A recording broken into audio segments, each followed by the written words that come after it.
Welcome! Today, I'm going to show you how to change the group photo on Messenger with the latest update. It's a quick and easy way to personalize your group chats and make them stand out. First, open the Messenger app on your phone. Once you're inside, find and open the group chat where you want to change the photo. Next, tap on the group name or the info icon at the top of the screen. This will take you to the group settings where you can customize various options. Now, tap on the current group photo. This will give you the option to either take a new photo or choose one from your phone's gallery.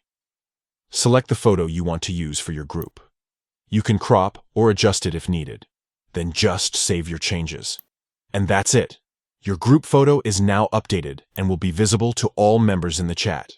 Changing the group picture is a great way to keep your conversations fresh and visually appealing.